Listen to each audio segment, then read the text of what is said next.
Well, it's becoming a well-worn phrase, this electoral cycle in the United States.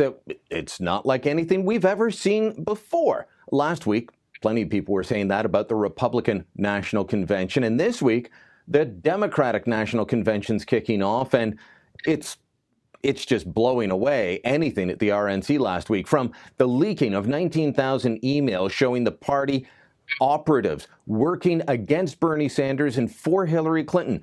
Debbie Wasserman Schultz, the chairwoman, resigning on the eve of the convention. And now Bernie Sanders, believe it or not, watch this, getting booed when he calls for Democrats at the DNC to vote for Hillary. We have got to defeat Donald Trump.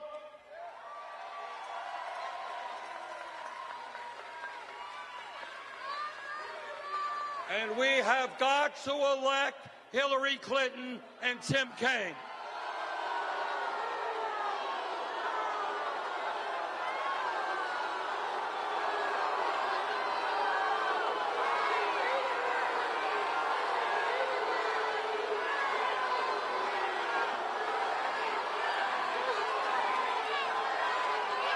Brothers and sisters,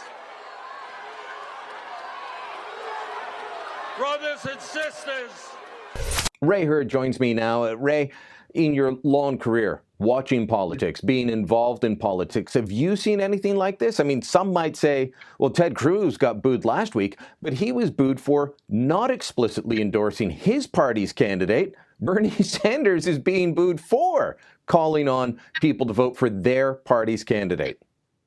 Well, I attended the 1968 Democratic Convention in Chicago, which ended up in a police riot. The cops rioted, broke my arm. That was the only thing you can compare it with. And by the way, that was a Democratic convention when the anti-war forces, led by Gene McCarthy, clashed with the mayor of Chicago, who was a thug called Daley. That's the only comparison. But what we've seen at the Democratic convention, which is only just opened today, is much more serious than what happened between Trump and Ted Cruz. Or even Melania's speech. I mean, Melania's speech, forget that. You've got emails showing questions being raised by DNC officials about Bernie Sanders and his religion, his faith. You've got emails saying Bernie should just quit, mocking the fact that he wanted a debate in California,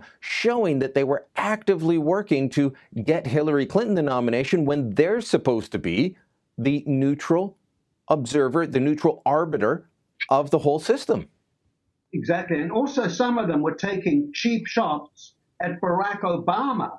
So he must be upset. The thing that shocks me, but doesn't surprise me most about what's happened so far, Obama and Hillary Clinton have both issued effusive statements praising Wasserman Schultz, but not saying one word about why she had to quit. And she quit because firstly, she quit. She said she'd quit after the convention, which is Friday, but she was going to gavel it into order today and do other things at the convention. She will not show her face there now. So why didn't Obama and Hillary tell the truth about what she had done to cause them to write these farewell messages to her? She tried to speak to the Florida delegation. She's a congresswoman from the 23rd District, I believe it is, in Florida. She was speaking at the Florida delegation's breakfast, and she was shouted down and booed down at that, had to leave with a phalanx of security around her to keep the media and protesters away. I think that's what turned it for her, and she's just said, you know what, there's no way that I can go out there and gavel this thing into order.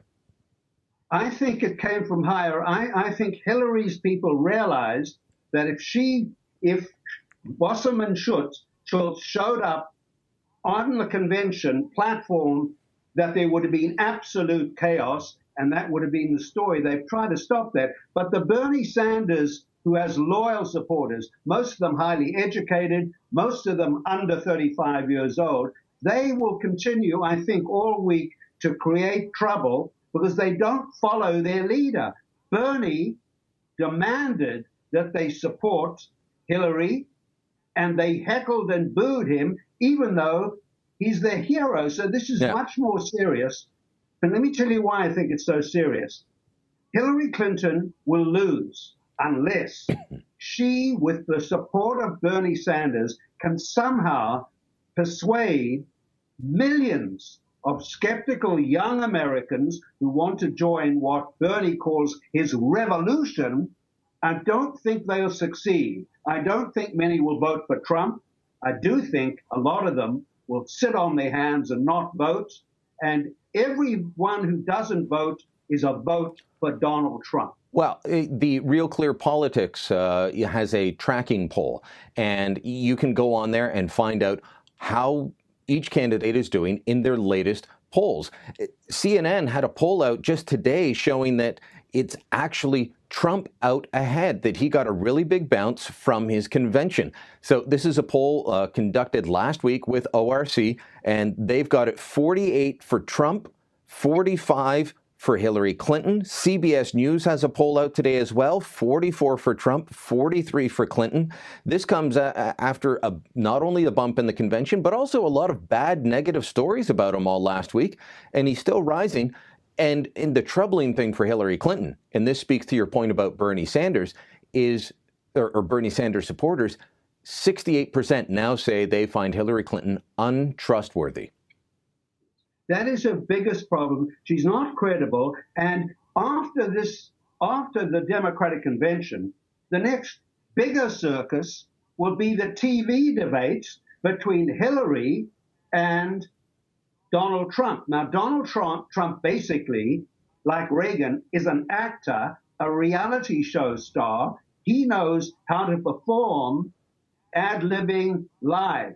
Hillary has got to be, like Justin Trudeau perhaps, have a puppet master behind Hillary telling her what to say, and usually even having a teleprompter for her to read off. But I do think, Brian, that it's worth mentioning.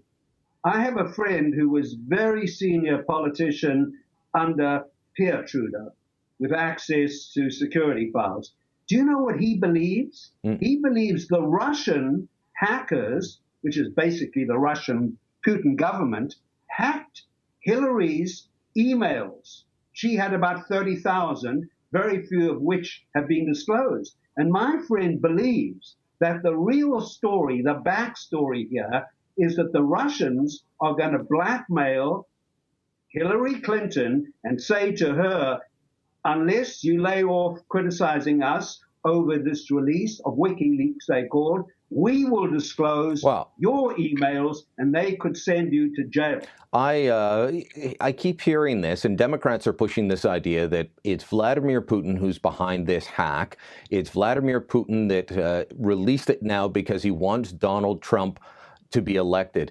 I have no doubt that there are Russians. There's also been claims that it was a Romanian or a Bulgarian, but I have no doubt that there's Russian hackers out there. We know about that. They've got entire, essentially factory-like settings of workers doing this, and they were apparently on the DNC servers and inside them for a full year.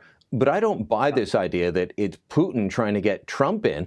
I think they wanted the dirt on everybody involved, and this is part of this is modern-day spying. Yes, and the Americans do it too, by the way. The Americans hacked into Angela Merkel's BlackBerry phone. So they all know but one to call the others out. But let me add one thing. If it was Putin, I congratulate him. He has told us things about crooked Hillary Clinton that no one knew before, that she had taken control with her surrogate, Debbie Wasserman Schultz, taken control of the Democratic Party and used it as a vehicle to demonize and libel her opponent. And what Bernie is saying today, I think, is what he has to say, but he says it's a revolution he's leading, and he stressed in his remarks that haven't really been reported yet, what he told his supporters today was this revolution he started with their help will continue even when Hillary is president, if she can somehow beat Trump. And that will be a big if. The circus will continue the rest of the week, and you and I will both continue to watch it. Ray, great talking to you as always.